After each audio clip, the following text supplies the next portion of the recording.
Hello friends, ನಾನು ಮಧ್ಯಾಹ್ನ vlog start ಮಾಡ್ತಾಯಿದ್ದೀನಿ. ಇವತ್ತು ಈ ಸೀರೆನ ಸಾಯಂಕಾಲ ಸೀರೆ ಮತ್ತು ಬ್ಲೌಸ್ನೂ ಕೊಡಬೇಕಾಗಿದೆ. ಬ್ಲೌಸ್ ಕೂಡ ರೆಡಿಯಾಗಿದೆ. ಕುಚ್ಚು ಹಾಕ್ಕೊಡಿ ಅಂತ ಹೇಳಿದರು, ಹಾಗಾಗಿ ನಾನು ಕುಚ್ಚು ಹಾಕ್ತಾಯಿದ್ದೀನಿ. ನನಗೆ ಬೇಬಿ ಕುಚ್ಚಷ್ಟೇ ಹಾಕೋಕ್ಕೆ ಬರೋದು. ಇನ್ನು ಕ್ರೋಶ ಕುಚ್ಚು ಕಲ್ತಿಲ್ಲ, ಕಲಿಬೇಕು ಅಂತ ಇಂಟ್ರೆಸ್ಟ್ ಇದೆ. ಕಲಿತೀನಿ ಯಾವತ್ತಾದರೂ ಒಂದಿನ. ಇವತ್ತು ಕಡೆ ಕಾರ್ತಿಕ ಆಗಿರೋದ್ರಿಂದ ನಮ್ಮವ್ರ ಗಿತ್ತಿಯವರ ತವರು ಮನೇಲಿ ಹಬ್ಬಕ್ಕೆ ಕರೆದಿದ್ದಾರೆ. ನಾವು ಅಲ್ಲಿಗೆ ಹೋಗಬೇಕು. ಹಾಗಾಗಿ ಸಾಯಂಕಾಲದೊಳಗಡೆ ಈ ಸೀರೆನ ರೆಡಿ ಮಾಡಿ ಬ್ಲೌಸ್ ಕೊಡಬೇಕಾಗಿದೆ.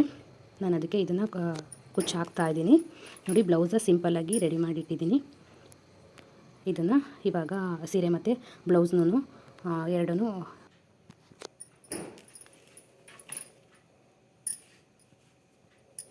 ಬೇಬಿ ಕುಚ್ಚನ್ನ ಈ ಥರ ಹಾಕಿದ್ದೀನಿ. ನಾವು ಹೊರ್ಗಡೆ ಒಂದು ದೀಪ ಹಚ್ಬಿಟ್ಟು ಪೂಜೆ ಮಾಡ್ತಾಯಿದ್ವಿ ಡೈಲಿ. ಇವತ್ತು ಕಡೆ ಕಾರ್ತಿಕ ಆಗಿರೋದ್ರಿಂದ ಜಾಸ್ತಿ ದೀಪಗಳನ್ನ ಹಚ್ಚಿದ್ದೀವಿ. ದೀಪ ಹಚ್ಚಿರೋದನ್ನು ನೋಡೋಕ್ಕೆ ತುಂಬ ಖುಷಿಯಾಗುತ್ತೆ. ಹೊರಗಡೆಯಿಂದ ತುಂಬ ಚೆನ್ನಾಗಿ ಕಾಣಿಸ್ತಾ ಇದೆ. ನಾವು ಈ ನಮ್ಮನೆ ಪೂಜೆ ಎಲ್ಲ ಮುಗಿಸ್ಬಿಟ್ಟು ನಾವು ಅವ್ರ ಮನೆಗೆ ಹೊರಟ್ವಿ. ಇವಾಗ ಟೈಮು 7 ಗಂಟೆ ಆಗಿದೆ. ಅವರು ನಮ್ಮನ್ನು ಹೋದ ತಕ್ಷಣ ಮಾತಾಡಿಸ್ತಾ ಇದ್ದಾರೆ.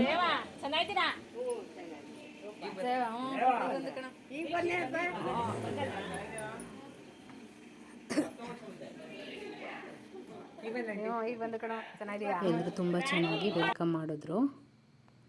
ನಾವು ಒಳಗೋಗಿ ಅಡುಗೆ ಮನೆಗೆ ಹೋದ ತಕ್ಷಣ ಇದೊಂದು ಕಣ್ಣಿಗೆ ಬಿತ್ತು. ಪಾಪುನ ಮಿಡಿ ಹಾಕಿದ್ದಾರೆ ಇದಕ್ಕೆ.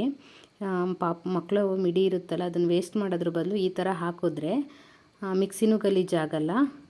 ಏನಾದರೂ ಚೆಲ್ಲಿದ್ರೂ ತೆಗೆದ್ಬಿಟ್ಟು ತೊಳೆದ್ಬಿಟ್ಟು ಹಾಕ್ಬೋದು. ಇದೊಂದು ಟ್ರಿಕ್ ತುಂಬ ಚೆನ್ನಾಗಿದೆ. ನಾನು ಎಲ್ಲೂ ನೋಡಿರಲಿಲ್ಲ, ಇದೇ ಫಸ್ಟು. ಇದನ್ನು ನಾನು ಫಾಲೋ ಮಾಡ್ಬೋದು.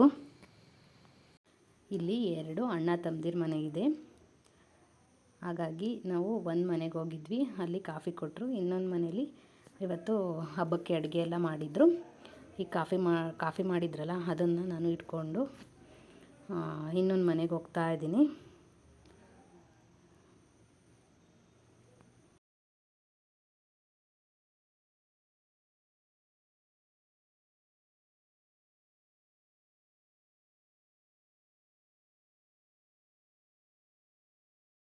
ಬಿಸಿ ಬಿಸಿ ಬೋಂಡ ರೆಡಿ ಆಗಿತ್ತು, ಹಾಗೆ ಕಾಫಿ ಕುಡಿದ್ವಿ. ಇವಾಗ ಕೋಸಂಬರಿ ಮಾಡ್ತಾ ಇದ್ದಾರೆ. ಎಲ್ಲರೂ ರಾತ್ರಿ ಊಟಕ್ಕೆ ಕರೆದಿರೋದ್ರಿಂದ ಇವಾಗ ರೆಡಿ ಮಾಡ್ತಿದ್ದಾರೆ. ಅವ್ರು ಬೆಳಗ್ಗೆಯಿಂದನೂ ಅಡುಗೆ ಎಲ್ಲ ಮಾಡಿಬಿಟ್ಟು ಊಟಕ್ಕೆ ಬಡಿಸಿದ್ದಾರೆ. ಇವಾಗೆಲ್ಲ ಜನ ಬರ್ತಾನೆ ಇದ್ದರು, ಹಾಗಾಗಿ ರಾತ್ರಿ ಊಟಕ್ಕೆ ನಾವು ಬಂದಿದ್ದೀವಿ. ಇದು ಮಾಲ್ದಿ ಮಾಡಿದ್ದಾರೆ, ಅಂದರೆ ರವೆ ಮತ್ತು ಕಡಲೆ ಹಿಟ್ಟು ಎಲ್ಲ ಸೇರಿಸ್ಬಿಟ್ಟು ಮಾಡ್ತಾರೆ. ಮತ್ತು ಇದು ನಮ್ಮ ಕಡೆ ಕಡುಬು ಅಂತ ಹೇಳ್ತೀವಿ. ಇನ್ನು ಬೆಂಗಳೂರು ಕಡೆ ಎಲ್ಲ ಇದನ್ನು ಕಡುಬು ಅಂತಂದರೆ ಗಣೇಶಂಗೆ ಮಾಡ್ತಾರಲ್ಲ, ಆ ಕಡುಬು ಅಂತ ಅಂತಾರೆ. ಆದರೆ ಅದು ಆ ಕಡುಬು ಅಲ್ಲ, ಇದು ತಟ್ಟೆ ಇಡ್ಲಿ ಥರ ತಟ್ಟೆಲಿ ಬಿಡೋದು. ನಾವು ತಟ್ಟೆ ಕಡುಬು ಅಂತೀವಿ. ಆಮೇಲೆ ಪಲ್ಯ ಮಾಡಿದ್ದಾರೆ, ಆಮೇಲೆ ಸಾಂಬಾರು, ರೈಸು. ಇನ್ನು ಬೇರೆ ಕಡೆ ಮಾಡಿದ್ದಾರೆ ರೈಸು, ಇದು ಸ್ವಲ್ಪ ಏನೋ ಇಟ್ಟಿದ್ದಾರೆ. ಆಮೇಲೆ ಮಜ್ಜಿಗೆ, ಆಮೇಲೆ ಇದು ತೊಗೆ ಅಂತ ಮಾಡ್ತಾರೆ ನಮ್ಮ ಕಡೆ, ಅದು ಅವರೇ ಬೇಳೆ ಬೇಯಿಸ್ಬಿಟ್ಟು ಮಾಡೋದು. ನೆಕ್ಸ್ಟ್ ಪಾಯಸನೂ ಮಾಡಿದ್ದಾರೆ. ಕಡುಬಿಗೆ ಪಾಯಸ ಹಾಕ್ಕೊಂಡು ತಿನ್ನೋಕ್ಕೆ ಅಂತ ಮಾಡಿದ್ದಾರೆ. ಇಷ್ಟೆಲ್ಲ ಅಡುಗೆ ಮಾಡಿದ್ರು. ಇವಾಗ ಬಿಸಿ ಬಿಸಿ ಬೋಂಡದ ಜೊತೆಗೆ ಕಾಫಿ ಕುಡಿತೀನಿ ನಾನು. ನಮ್ಮೂರ ಕಿತ್ತಿ ಬೋಂಡ ಹಾಕ್ತಾಯಿದ್ರು, ಹಾಗೆ ಬಿಸಿ ಬಿಸಿ ಬೋಂಡನೂ ಸಹ ಎಲ್ಲರಿಗೂ ಸರ್ವ್ ಮಾಡಿದ್ರು.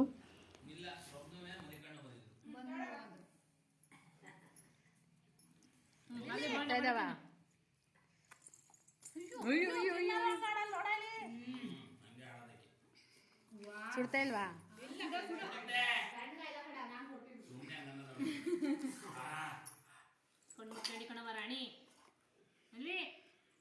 ನಾಲ್ಕು ದಿನ ಮುಂಚೆ ಪಾಪುದು ಮುಡಿ ಕೊಡೋದು ಫಂಕ್ಷನ್ ಇತ್ತು, ಹಾಗಾಗಿ ಅದಕ್ಕೆ ಕರೆದಿದ್ರು ಅವರು. ಆವಾಗ ಬರೋಕ್ಕಾಗಲಿಲ್ಲ, ನನಗೆ ಸ್ವಲ್ಪ ಕೆಲಸ ಇತ್ತು ಅಂತ. ಆಮೇಲೆ ಅಲ್ಲೊಂದು ಊರಲ್ಲಿ ಫಂಕ್ಷನ್ ಇತ್ತು, ಹಾಗಾಗಿ ನಾವು ಒಳ್ಳೆ ಕೆಲಸ ಮಾಡ್ಕೊಂಡು ಫಂಕ್ಷನ್ ಮುಗಿಸೋದ್ರೊಳಗಡೆ ಟೈಮ್ ಆಗೋಯಿತು. ಇಲ್ಲಿಗೆ ಬರೋದಕ್ಕಾಗಲಿಲ್ಲ. ಅದಕ್ಕೋಸ್ಕರ ಇವತ್ತು ಹಬ್ಬನೂ ಆಗುತ್ತೆ, ಪಾಪನೂ ನೋಡ್ದಂಗೆ ಆಗುತ್ತೆ ಅಂತ ಬಂದ್ವಿ.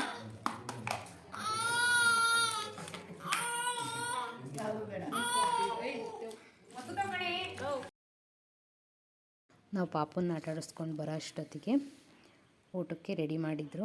ಚಾಪೆ ಎಲ್ಲ ಹಾಕ್ಬಿಟ್ಟು ನಾವು ಗಂಡಸ್ರುಗಳಿಗೆ ಫಸ್ಟು ಊಟ ಬಡಿಸಿದ್ವಿ. ಅವರೆಲ್ಲ ಊಟ ಮಾಡಿದ್ಮೇಲೆ ನಾವು ಊಟಕ್ಕೆ ಕೂತ್ಕೊಳ್ಳೋಣ ಅಂತ ಅವ್ರು ಫಸ್ಟ್ ಆಗಲಿ ಅಂತ ಊಟಕ್ಕೆ ಬಡಿಸ್ತಾ ಇದ್ದೀವಿ. ಅವ್ರಿಗೆ ಏನೇನು ಬೇಕೋ ಮಕ್ಕಳಿಗೆಲ್ಲ ಕೇಳ್ಬಿಟ್ಟು ಊಟಕ್ಕೆ ಬಡಿಸ್ತಾ ಇದ್ದು. ಆಮೇಲೆ ಅವದೆಲ್ಲ ಆಗೋಯ್ತು. ಆಮೇಲೆ ನಾವು ಸಹ ಊಟಕ್ಕೆ ಕೂತ್ಕೊಂಡ್ವಿ ಎಲ್ಲರೂ. ನಮ್ಮದು ಎಲ್ರದ್ದು ಸಹ ಊಟ ಆಯಿತು. ಇವಾಗ ಲಾಸ್ಟು ಪಾತ್ರೆ ತೊಳ್ಕೊಡ್ತಾ ಇದ್ದೀವಿ ನಾನು ಗೀತಕ್ಕನೂ ಮಾತಾಡಿಕೊಂಡು. ಯಾಕಂದರೆ ಪಾಪ ಬೆಳಗ್ಗೆಯಿಂದ ಅವರೂ ಸುಸ್ತಾಗಿದ್ದಾರೆ ಕೆಲಸ ಮಾಡಿ. ಅಟ್ಲೀಸ್ಟ್ ನಮ್ಮ ಕೈಲಾಗಿದ್ದ ಕೆಲಸನಾದರೂ ನಾವು ಮಾಡಿಕೊಡೋಣ ಅಂತ ಅಟ್ಲೀಸ್ಟ್ ಪಾತ್ರೆ ಒಂದು ತೊಳ್ಕೊಡೋಣ ಅಂತ ತೊಳಿತಾ ಇದ್ದೀವಿ. ಪಾತ್ರೆನೂ ಸಹ ತೊಳೆದಾಯಿತು. ಇವಾಗ ಲಾಸ್ಟು ಎಲೆ ಹಾಕಂತ ಕೂತ್ಕೊಂಡ್ವಿ ಎಲ್ಲ. ನಾವೆಲ್ಲ ಊಟ ಮಾಡಿದ ಮೇಲೆ ಇದೇ ಕಾರ್ಯಕ್ರಮ ಮಾತಾಡಿಕೊಂಡು ಎಲೆ ಹಾಕ್ಕೊಂಡು ಕೂತ್ಕೊತೀವಿ ಎಲ್ಲರೂ. ಪಾಪುನ ಆಟ ಆಡಿಸ್ಕೊಂಡು ಹಾಗೆ ಎಲೆ ಹಾಕ್ಕೊಂಡು ಹೊರಟ್ವಿ. ನಾವು ಬರೋ ಅಷ್ಟೊತ್ತಿಗಾಗಲೇ 10:15 ಆಗೇ ಹೋಯಿತು. ಇವತ್ತಿನ ದಿನ ಹೀಗಿತ್ತು. ಈ ವಿಡಿಯೋ ಇಷ್ಟ ಆಗಿದರೆ ಲೈಕ್ ಮಾಡಿ, ಶೇರ್ ಮಾಡಿ, ಸಬ್ಸ್ಕ್ರೈಬ್ ಮಾಡಿ ಫ್ರೆಂಡ್ಸ್. Thank you.